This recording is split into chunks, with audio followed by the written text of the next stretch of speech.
Bonjour à toutes et à tous et bienvenue dans la troisième vidéo de notre série JavaScript idiomatique.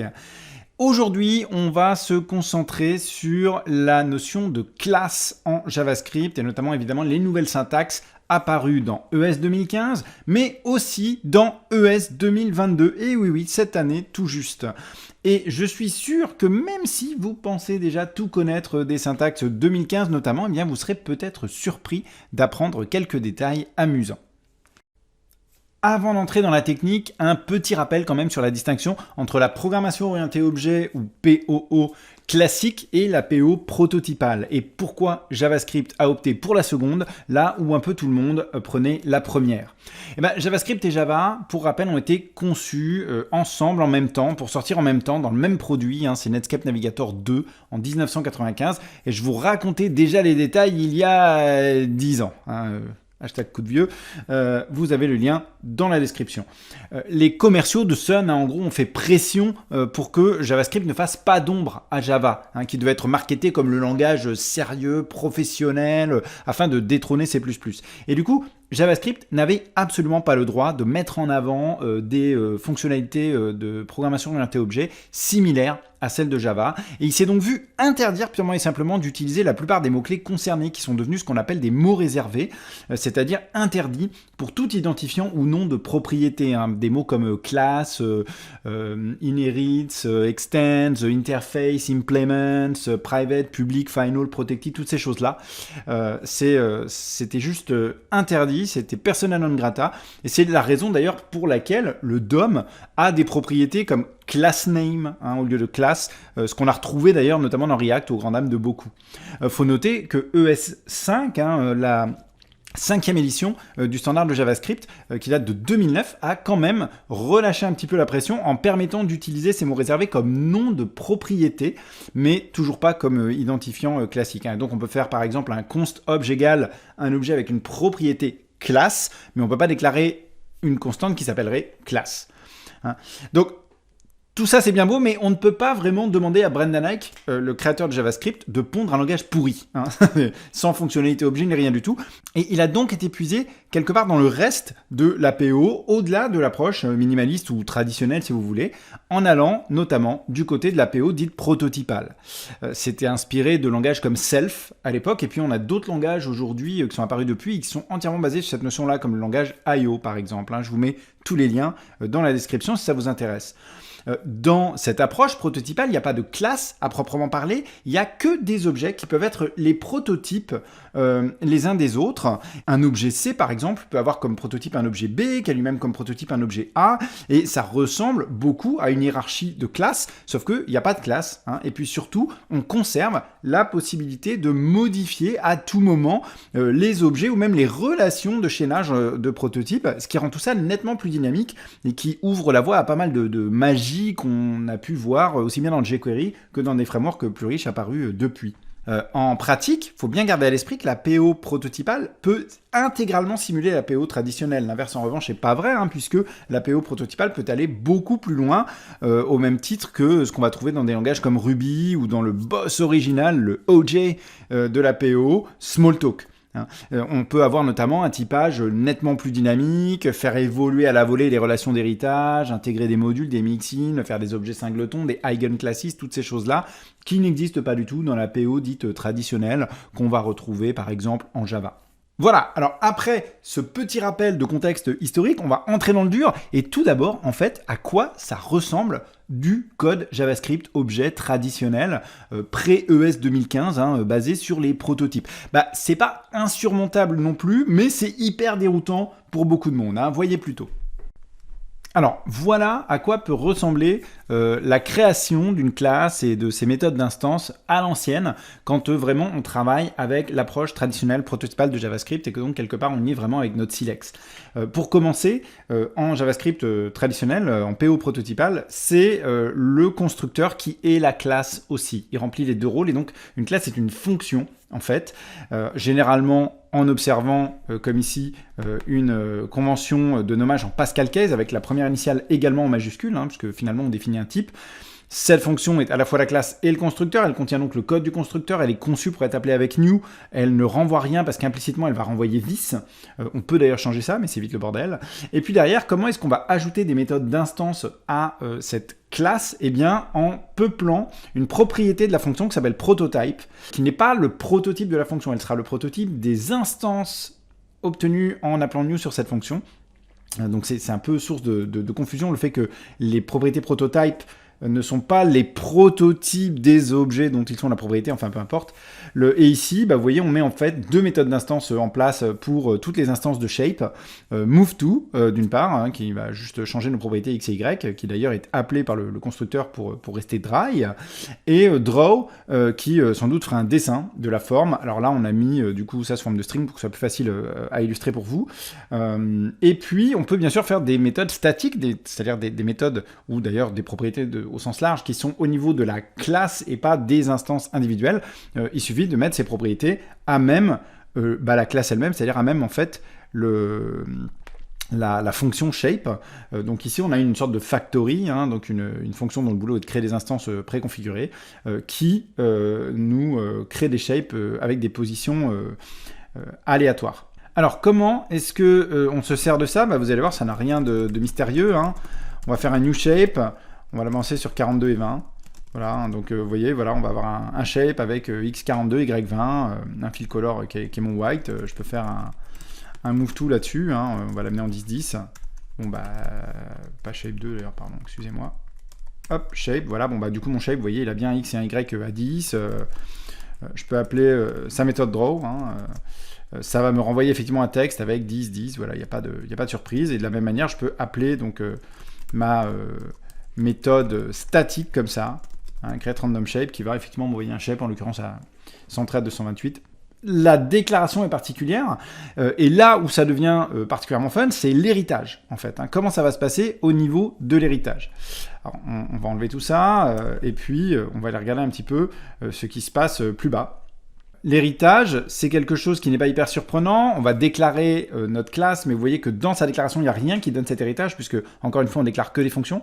Il y a des appels, donc sont possibles, qui vont nous permettre de simuler le super qu'on aurait dans d'autres syntaxes. On va pouvoir dire, tiens, je vais appeler cette fonction-là dans le cadre d'un objet précis, qui est mon this, avec ses arguments. Donc ça, c'est quelque chose qui existe depuis toujours sur les fonctions, la méthode call des fonctions.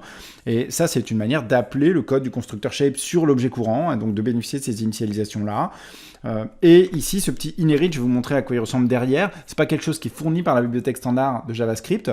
Et on rajoutait ici une méthode draw, en fait, cette méthode qui d'ailleurs existait à la base dans Shape, mais que nous spécialisions dans Square ici, et on peut aller chercher d'ailleurs l'implémentation d'origine, celle qui est dans Shape Prototype, pour l'appeler sur notre objet à nous, et donc enrichir simplement son comportement dans notre cas de figure. Donc ici, en l'occurrence, on y rajoute des textes à la fin. Et inherit, le fonctionnement il est complexe, on va pas rentrer dedans parce que c'est pas le but de cette vidéo. Justement, le but de cette vidéo c'est de montrer les nouvelles syntaxes, mais effectivement c'était pas trivial de faire ça bien. Alors il y avait des tas de petites bibliothèques utilitaires qui fournissaient ça pour vous, pour que cet héritage se passe bien et qu'il soit pas dépendant du constructeur de la classe parente notamment. Eh bien il fallait créer de toutes pièces une sorte de classe intermédiaire, c'est le rôle de synth ici en local, dont le prototype était bien celui du parent et qu'on pouvait donc instancier à vide vu que cette fonction ne fait rien et elle a besoin de rien. Et ensuite, on recalait correctement la propriété constructeur, qui est un peu l'équivalent de la propriété .class dans d'autres langages, qui permet à une instance de voir un peu sa classe. En JavaScript, c'est la propriété constructeur d'un objet qui lui dit ça. Et là, historiquement, elle aurait mappé sur parent, on l'a remappé au bon endroit. Donc, c'est pas trivial. Et à l'usage, ça donne quoi? Voilà, ça va effectivement se comporter comme on s'y attend. Tu fais, voilà, top. Tu peux créer un square comme ça, donc... tu vas bien obtenir ton square avec son x à 42, son y à 42, son fill, et puis le size, qui est à 100 ici. Derrière, bien sûr, on peut continuer à appeler move_to, on a hérité de ces possibilités-là. Donc, voilà, ce square-là, il est bon, il existe. Il a bien son x et son y à 10 qu'on marchait. Et on peut appeler, bien sûr, son draw. Également, qui va nous afficher effectivement l'affichage compliqué avec à la fois au départ l'implémentation d'origine de draw qui vient de Shape qu'on est allé chercher et les extensions qu'on a fait dans Square.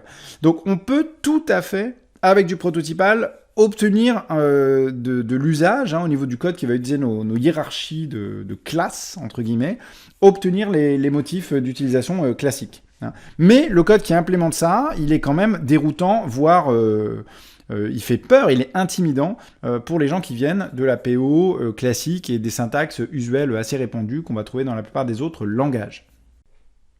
Alors à présent, si je refais la même chose avec la syntaxe moderne, ça donne quoi? Eh ben, ça donne quelque chose de beaucoup plus familier, on est beaucoup plus en terrain connu, on a un corps de classe, voilà, vous voyez, qui s'ouvre, qui se termine ici, tout est dans le corps de classe, on a un constructeur, on a donc le mot-clé constructeur également qui est là, il peut y avoir un seul constructeur, mais comme toujours en JavaScript, c'est open bar sur la signature, donc en fait il peut être appelé de plein de manières différentes et le code du constructeur peut examiner ses arguments dynamiquement si besoin est. Le code à l'intérieur est tout à fait similaire à ce qu'on avait dans la version prototypale.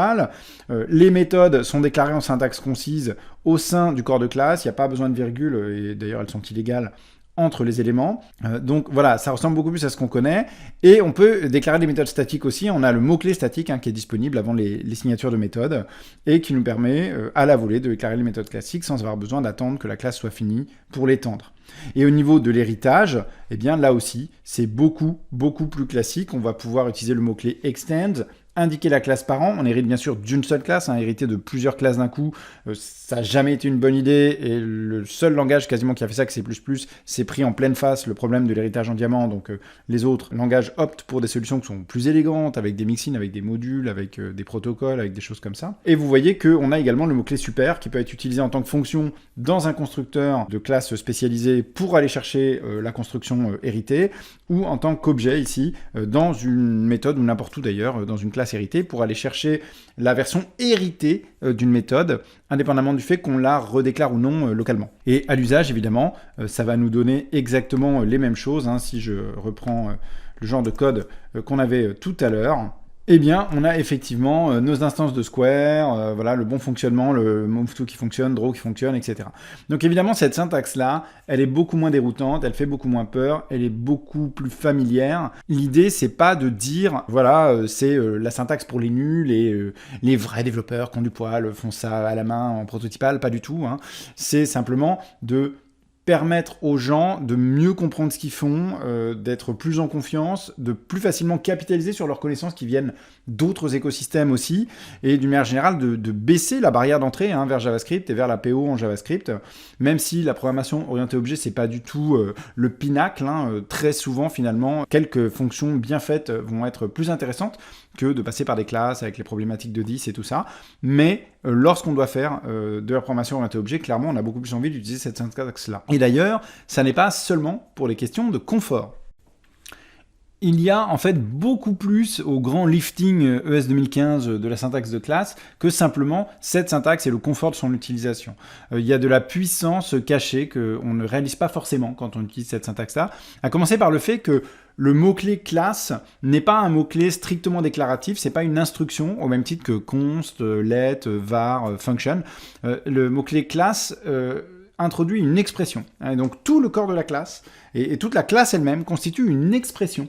Ce qui n'est pas rien parce que ça veut dire qu'on peut par exemple stocker ça dans une variable, on peut même carrément le renvoyer directement, donc générer une classe à la volée et le renvoyer depuis une fonction. Ça nous offre une assez grande liberté.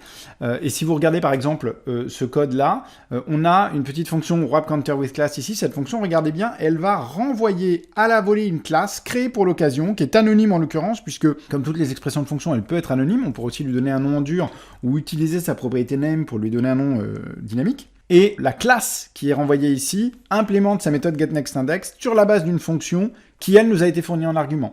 Et donc, on va pouvoir créer des classes séparées avec wrapCounterWithClass qui délèguent un peu leur implémentation de getNextIndex à des fonctions qu'on aurait passées. Alors, c'est un exemple volontairement un peu contorsionné, mais il y a effectivement régulièrement des cas de figure où c'est très pratique de pouvoir faire ça, notamment dans tout ce qui va être framework MVC ou framework rich applicatif côté client.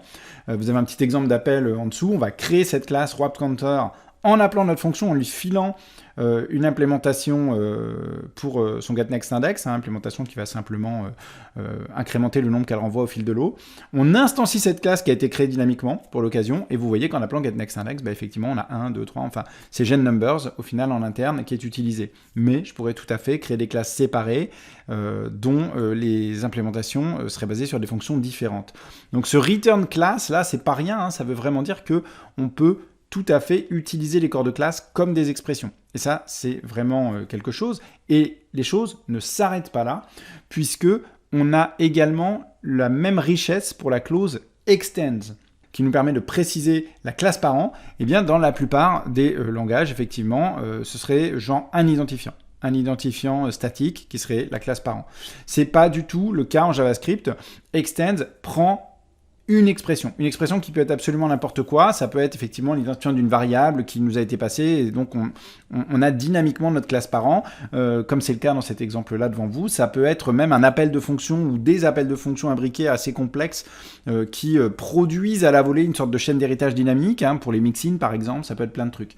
Là, vous avez une classe parent, j'ai une fonction subclass qui va me créer une classe dynamiquement avec une classe parent que je lui donne en argument. Elle va simplement rajouter à la sous-classe créée pour l'occasion une méthode beep-boop qui suppose qu'elle va hériter de sa classe parent une méthode beep. Et de fait, vous voyez que si je crée cette classe dynamique en appelant subclass, en lui filant parent, je l'instancie, j'appelle beep-boop, et effectivement ça fonctionne. La méthode beep, elle est présente, elle est héritée de la classe parent, et elle est utilisée pour construire le résultat de beep-boop. Donc c'est extrêmement puissant, extrêmement riche, et beaucoup plus flexible, beaucoup plus dynamique que dans beaucoup de langages qui auraient une syntaxe par ailleurs extrêmement similaire. Alors ensuite, il y a un truc que j'aime beaucoup avec la syntaxe ES 2015, c'est qu'elle n'apporte pas donc seulement du confort, elle serre les vis, ou elle resserre les boulons si vous préférez, en tirant parti des retours d'expérience de décennies de développement orienté objet pour nous protéger contre des pièges habituels. Et pour commencer, vu qu'un corps de classe, c'est une structure syntaxique qui n'existait pas avant ES 2015, eh bien JavaScript n'a pas besoin de maintenir une compatibilité ascendante à cet endroit du code, et il va en profiter pour imposer le mode strict pour toutes les classes qui sont déclarées avec le mot-clé classe. Si vous n'êtes pas au point sur le mode strict, pas de souci, j'ai écrit il y a déjà 7 ans un article détaillé là-dessus, le lien est dans la description comme d'habitude, mais en gros, ça consiste à enfin bannir les verrues historiques de JavaScript, les histoires de j'oublie le var, c'est une globale, j'utilise des syntaxes de littero-octo qui sont pas officielles, je fais du with, eval est capable de leaker des variables, le this peut tomber sur l'objet global, enfin voilà, des choses comme ça.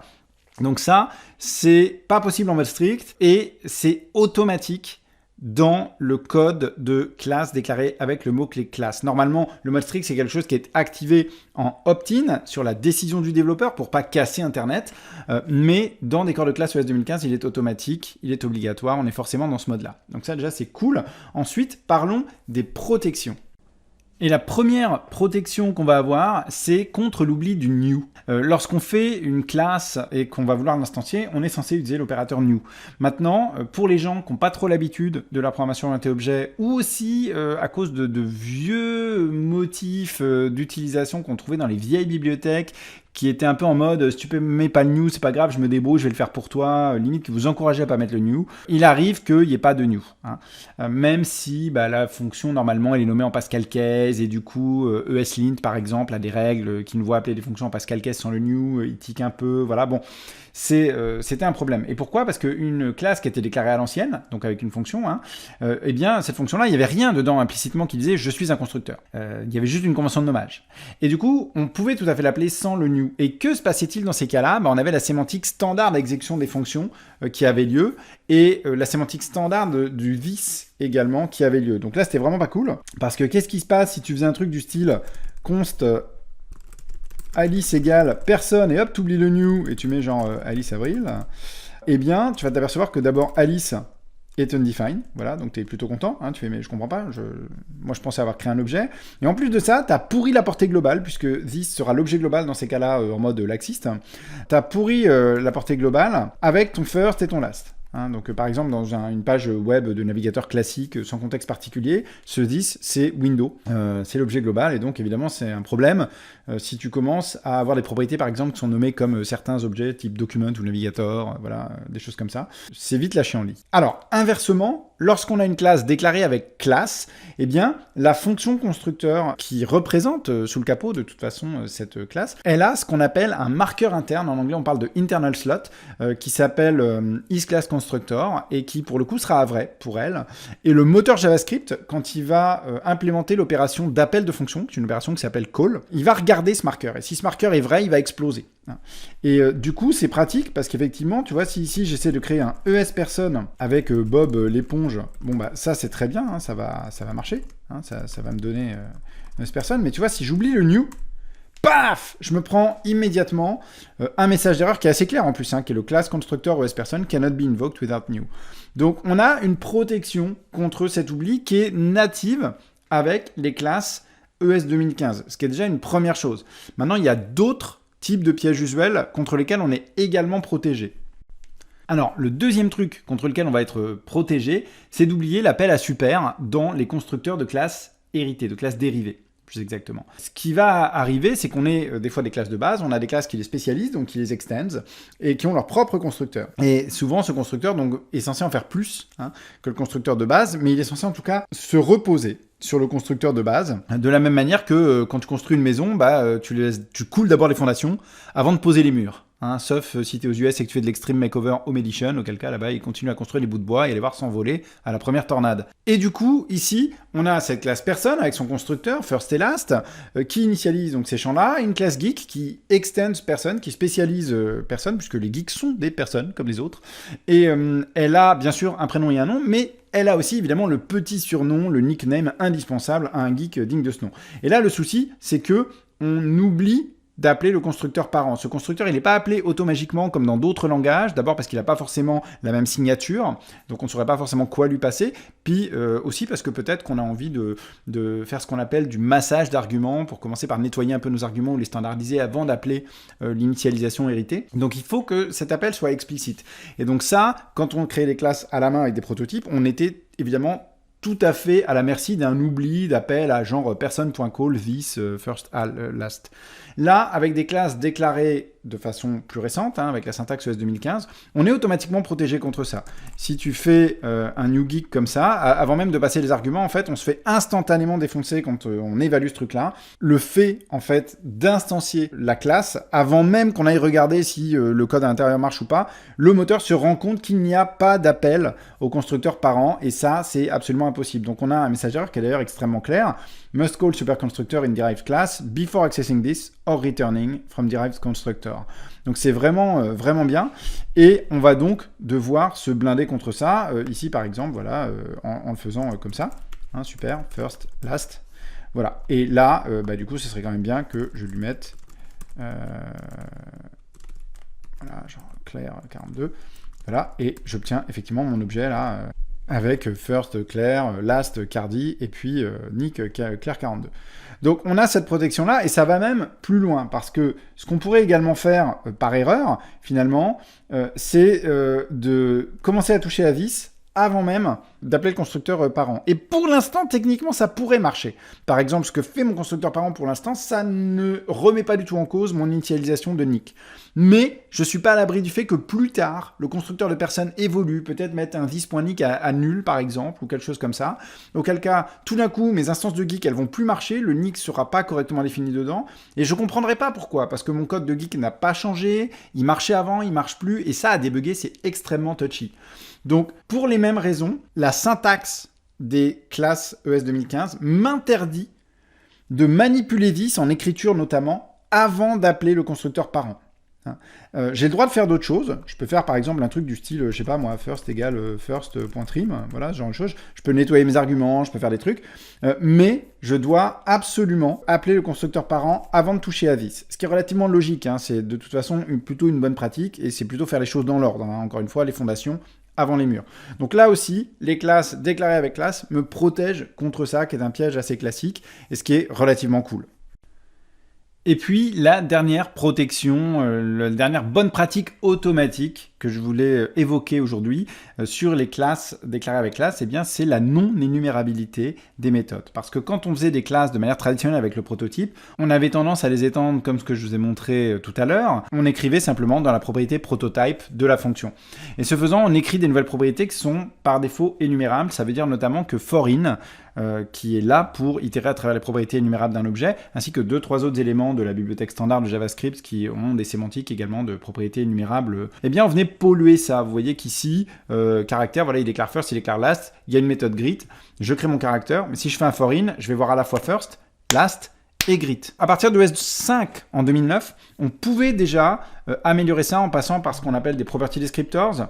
Ça donnait un code qui ressemble à ça. On a le même constructeur, simplement au lieu d'aller écrire directement dans caractère prototype, on passait par un define property et on définissait donc le nom et le property descriptor avec au moins value, qui était ma fonction, potentiellement également ce qu'on appelle enumerable, qui par défaut est à false, et là aussi en l'occurrence configurable, qui est à false, qui va empêcher de faire un delete dessus, de supprimer la méthode, et il y a également writable, qui du coup est à false par défaut, qui empêche de remplacer la méthode également au passage. Donc vous voyez que mon for in, là pour le coup ça y est, il ne voit plus greet. Bon bah, les classes déclarées avec la syntaxe de classe, c'est automatique évidemment, toutes les méthodes qui sont déclarées à l'intérieur avec cette syntaxe concise sont non énumérables. Par défaut, vous n'avez rien à faire. Pour finir sur la syntaxe de classe moderne, je voulais insister sur le fait que sous le capot, ça reste comme avant. Ce sont des fonctions avec leurs propriétés prototype. On a donc une parfaite interopérabilité entre les classes déclarées à l'ancienne et celles utilisant la nouvelle syntaxe. En particulier, on peut très bien avoir des classes à l'ancienne qui héritent de classes utilisant la nouvelle syntaxe ou inversement, des classes déclarées avec le mot-clé classe qui héritent de classes déclarées à l'ancienne. Ça ne pose aucun problème. Ça reste des fonctions sous le capot. D'ailleurs, si vous avez une classe déclarée avec classe, vous faites un type of dessus, vous verrez function. Et on a donc une interopérabilité qui est parfaite. Vous n'êtes pas obligé de convertir instantanément toute une codebase qui utiliserait les classes à l'ancienne ou des API, des libs qui en interne définissent les classes à l'ancienne vers la nouvelle syntaxe. Vous pouvez très bien faire ça graduellement en déclarant vos nouvelles classes avec la nouvelle syntaxe. Ok, ça c'était ES 2015. Mais depuis, y a-t-il eu du neuf? Eh bien oui, et pas qu'un peu, même s'il aura fallu attendre en fait cette année pour que tous ces travaux finissent par aboutir un peu tous en même temps.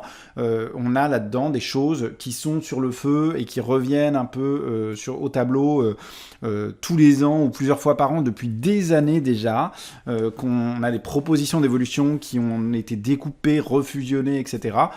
C'est ES 2022 qui formalise tout ça et c'est en pratique déjà nativement disponible sur à peu près tous les navigateurs modernes avec un ou deux quand même points de détail sur Safari 15 qui n'a pas encore tout à fait la totale, mais ça va pas tarder. Sur Node, on a tout ça depuis Node 16, voire un peu avant, mais en tout cas l'intégralité depuis Node 16, qui va bientôt avoir un an. En avril prochain, on aura Node 18, et Node 16, je vous le rappelle, est une LTS, il va être maintenu 3 ans. Et puis, de toute façon, si vous voulez vous en servir sur des moteurs qui sont plus anciens, il y a toujours Babel ou TypeScript qui vont vous transpiler tout ça, il n'y a pas de problème. Alors, qu'est-ce qu'il y a de neuf? Eh bien, on va commencer par les initialiseurs de champs. Alors, les initialiseurs de champs, qu'est-ce que c'est? Eh bien, supposons qu'on ait une classe ici crypto, voilà, elle a des méthodes cipher et decipher qui sont là pour chiffrer ou déchiffrer du contenu. Bon, là, évidemment, il ne s'agit pas d'implémenter réellement cette classe, je ne vous ai pas mis les arguments, je ne vous ai pas mis l'implémentation. Mais supposez que cette classe, finalement, les instances commencent à avoir besoin d'une sorte de buffer interne pour manipuler leur état, faire évoluer leur algorithme. Là, jusqu'à présent, on n'avait pas besoin d'un constructeur spécifique. Pour initialiser ce champ d'instance, on va être obligé, traditionnellement, de définir un constructeur et de faire quelque chose comme this buffer égale new unit 8 array par exemple, voilà, 256, voilà. Donc on a un peu cette cérémonie autour de l'initialisation, il va falloir créer un constructeur alors qu'on n'en avait pas forcément besoin, c'est d'autant plus complexe, on le verra tout à l'heure avec un autre exemple, si vous êtes dans une classe qui en spécialise une autre, parce qu'il va falloir penser du coup à appeler le constructeur parent, etc. etc. Et du coup, ES 2022 nous fournit un mécanisme un petit peu plus simple pour ça, qui est un initialiseur de champ d'instance, on va pouvoir simplement virer ici constructor et virer ici this point. Et voilà à quoi ça va ressembler. C'est exactement la même chose sous le capot. Quand tu vois ce code-là, C'est comme si tu voyais constructeur autour, le this point, et si tu étais dans une classe héritée, bah, l'appel au constructeur parent, etc., etc.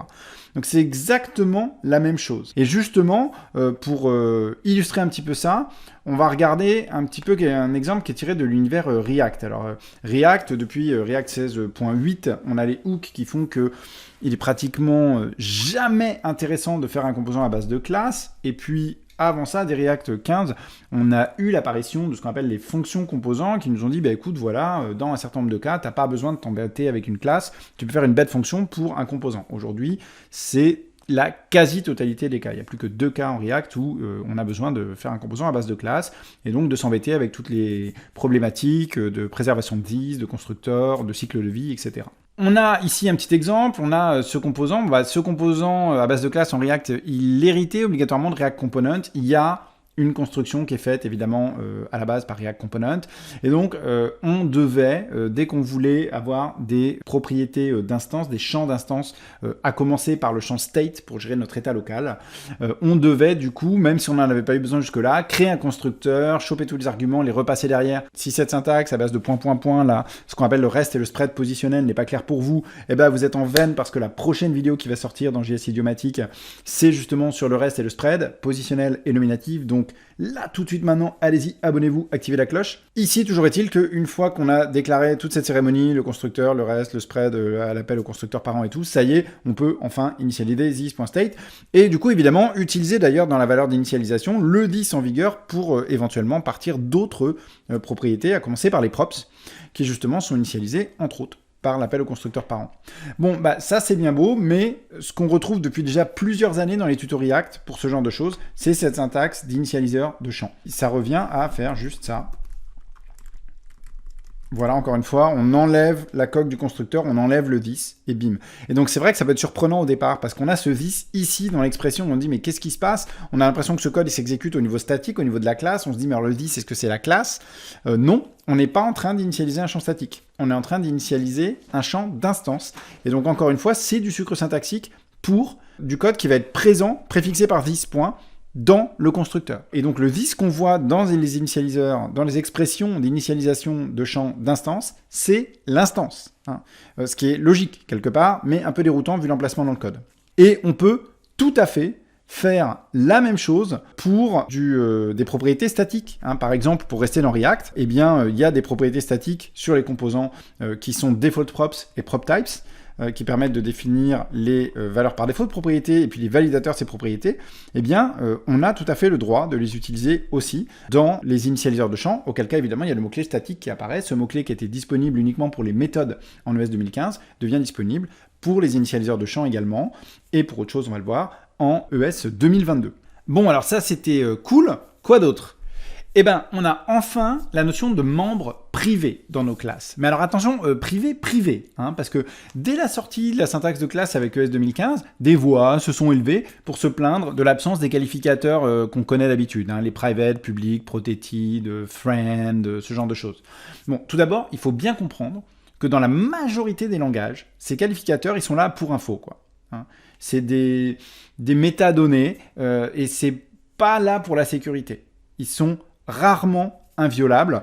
Par exemple, en Java, l'API de réflexivité va nous permettre de lire un champ privé ou d'appeler une méthode privée, sauf exigence contraire d'un security manager actif, avec des choses comme obj.class.getDeclaredField.get. En C#, même chose, avec getField et binding flags notamment. En PHP, pareil, avec les reflection properties. En Python, le côté privé, il se résume à une convention de nommage à base de double underscore, les dunder, ce qui n'empêche pas l'accès externe, même s'il faut préfixer l'accès. En Ruby, la méthode send, elle permet de lire ou d'appeler des membres privés, etc., etc. En somme, ces qualificateurs, ce sont des indices. C'est pas des blindages de sécurité. C'est des trucs qui nous disent, attention, ça c'est ma tambouille interne, je fais ce que je veux avec, j'ai le droit de tout refaire, j'ai le droit de virer les trucs. Si tu te bases dessus, c'est à tes risques et périls. Ça permet de définir finement la limite de notre API publique, en fait, en disant ça, je m'engage, tu as le droit de l'utiliser, ça, c'est ma tambouille interne. Et ce qu'il y a, c'est que JavaScript, lui, il s'exécute dans des environnements où notre code, il n'est pas tout seul.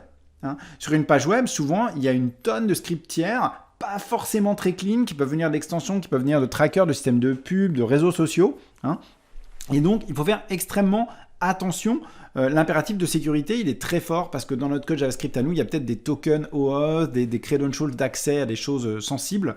Hein. Alors, on pouvait réaliser ce genre de stockage associé à des instances totalement blindées avec des cerceaux en flammes à base de weak-map et de déclarations locales dans les modules et tout, mais c'était assez contorsionniste à l'usage.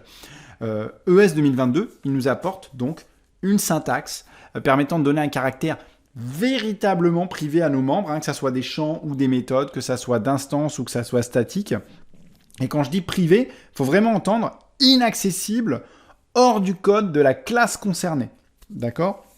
Seul le code qui est déclaré dans ton corps de classe initiale peut y accéder. Et en revanche, une instance A d'une classe peut très bien accéder aux membres privés d'une instance B.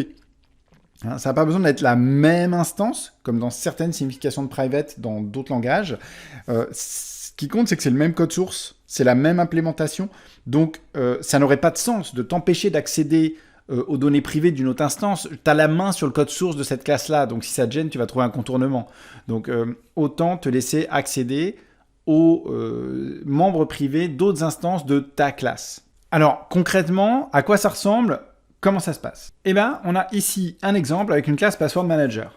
Donc, dans cette classe, on a un champ statique privé qui s'appelle Storage Key, qui est initialisé à partir d'un symbole, bon, histoire que voilà, il soit pas facile à trouver, que ce soit unique. T'inquiète pas, si tu ne connais pas les symboles, c'est pas grave, c'est au-delà du périmètre de cette série de vidéos. Et si vraiment le sujet te semble brûlant et que tu as envie d'apprendre ça et plein d'autres trucs, on a une super formation qui s'appelle ES Total, le lien est dans la description. Tu remarques ce caractère juste avant l'identifiant, le dièse, hein, le hash sign ou le pound sign en anglais, qu'on appelle parfois un sigil, dans le sens où c'est un caractère qui ne fait pas partie du nom de la propriété. La propriété, son nom, c'est pas dièse storage key, hein, mais il est absolument indispensable pour utiliser cet élément, ce membre, aussi bien d'ailleurs à la définition, comme tu peux le voir ici, que à l'utilisation. Hein, donc que ça soit à l'écriture ou à la lecture, le dièse, il est présent. Pareil ici sur dièse open, là, quand j'appelle, voilà. Il est présent, donc ça, c'est cool, parce qu'on voit tout de suite, à n'importe quelle utilisation, qu'on est en train de travailler avec quelque chose de privé. Néanmoins, il ne fait pas partie, on va le voir tout à l'heure, du nom. Donc ici, on a un champ statique privé, on a un champ privé d'instance. Tu vas me dire, pourquoi est-ce qu'il est là? Comment ça se fait? Il n'y a pas d'égal, il n'y a rien, je l'ai déclaré ici. Et bien justement, les champs privés, pour des raisons de stabilité, de sécurité, de blindage, peuvent pas être définis à la volée. Tu ne peux pas à la volée écrire une propriété privée qui n'a pas été préalablement déclarée, contrairement à ce qui se passe avec les membres publics. Et donc, il faut absolument que ça soit déclaré en amont, en général tout en haut de la classe, avant d'être utilisé. Et puis ici, on a donc un constructeur qui initialise cette clé à partir d'une info externe, une méthode addIdentity, voilà, cette méthode elle appelle une méthode privée de l'instance, en l'occurrence c'est la même instance, mais qui s'appelle voilà, diaseOpen, et cette méthode privée, diaseOpen, elle est là, elle va utiliser, elle a accès aux propriétés statiques privées, il va juste falloir les qualifier. On a une syntaxe qui est dans le pipe pour rendre ça complètement dynamique et générique en permettant de faire juste classe point, mais c'est pas encore là, c'est juste au stade 1 du processus de normalisation. Et pareil ici, on a donc un thisDiasKey qui nous permet de lire cette propriété privée puisque nous sommes de toute façon dans le contexte de la classe. Alors à l'usage, je me crée ici un password manager, tu vois que voilà, je vois absolument pas déjà en complétion ces trucs-là. Si je commence à faire, tiens, vas-y, c'est quoi tes clés? Alors, je peux faire un keys ou un getOnPropertyNames, mais keys est plus large. On va voir que non, voilà, il y a rien de public énumérable là-dessus, même non énumérable en fait, hein, même si je vais chercher tout ce qui est non énumérable derrière, les property descriptors et tout, je vais pas le voir. Sur le password manager, c'est la même chose, hein, je ne verrai pas le champ statique, storage key, et si j'essaie moi d'utiliser ici PMDiasKey, ça va pas du tout le faire. Hein. Je vais avoir une erreur qui va survenir ici, qui me dit non, usage of undeclared private name. On peut en tous les cas pas y accéder, et même, tu sais, avec genre de l'indexation indirecte. Ici, par exemple, key n'existe pas. Hein, c'est pas là. JSKey non plus, que ça soit avec celui-là ou avec interrogation point, crochet, ça change rien. J'ai pas accès à ça de l'extérieur, ça n'existe pas, c'est pas dans le listing. Même chose, hein, si j'essaie de faire un password manager dièse storage key, j'ai la même erreur que tout à l'heure, usage of undeclared private name. Donc vraiment, on est dans le blindé de chez blindé, et c'est une possibilité qui est sur le feu depuis longtemps, et qui est enfin là depuis ES 2022. Et enfin, nous avons désormais les blocs d'initialisation statique. Parce que parfois, définir une classe suppose d'en initialiser à la volée des champs statiques, d'après un contexte externe, ce qui nécessite du code. Et quand c'est juste une expression qu'on peut calculer, qu'on peut envoyer à l'initialisation d'un champ, ça va. Mais quand on doit initialiser plusieurs champs dans un même traitement, en fait, et qu'on veut éviter de refaire ce traitement plusieurs fois, là c'était complexe. On pouvait toujours faire ça après le corps de classe, dans la suite du module qu'il a défini, mais c'est dommage. Et on avait les initialiseurs de champs statiques qui prenaient une simple expression, on avait les méthodes statiques, on a désormais les blocs d'initialisation statiques, qui vont nous permettre notamment d'initialiser en une seule passe plusieurs champs, si jamais on a des API qui peuplent à la volée plusieurs destinations, ce genre de choses. Ça permet aussi d'initialiser des champs statiques sur la base de membres statiques qui seraient privés, ce qu'on ne va pas pouvoir faire si on le fait a posteriori à l'extérieur du corps de la classe, par exemple dans les fonctions utilitaires ou une fois qu'on a fini le corps de la classe.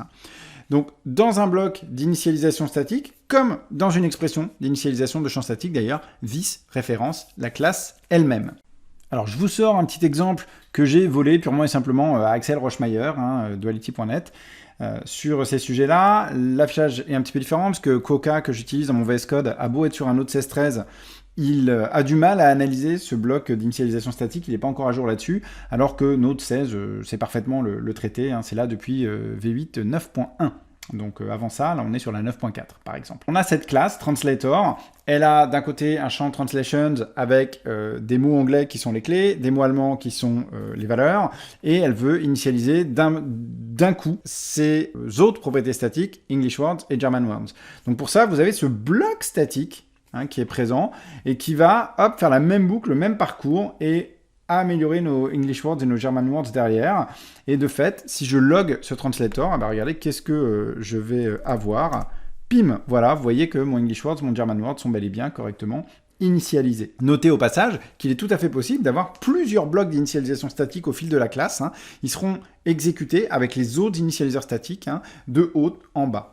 Bon, celle-là, elle était longue, elle était dense. J'espère que ça vous a plu, que vous avez appris plein de trucs et que désormais, si vous voulez absolument faire des classes, vous utiliserez des syntaxes aux petits oignons. Nous, ça nous intéresse franchement. Qu'est-ce qui, là-dedans, dans ces syntaxes ES 2015, était déjà bien connu de vous? Qu'est-ce qui vous a surpris? Parlez-nous-en dans les commentaires. Qu'est-ce qui arrive là en ES 2022 qui vous semble hyper intéressant, que vous avez hâte d'utiliser, ou peut-être que vous l'utilisez même déjà, que ce soit via Babel ou en natif. Parlez-nous-en. En attendant, n'hésitez pas à parler de cette vidéo autour de vous, mettre un pouce bleu si ça vous a plu, vous abonner pour ne rien rater, pourquoi pas activer la cloche. Encore une grosse dizaine de sujets sur JS idiomatique qui vont venir, sans même parler des vidéos guides régulières de Maxime. On vous dit à très bientôt, passez une bonne fin de journée, salut!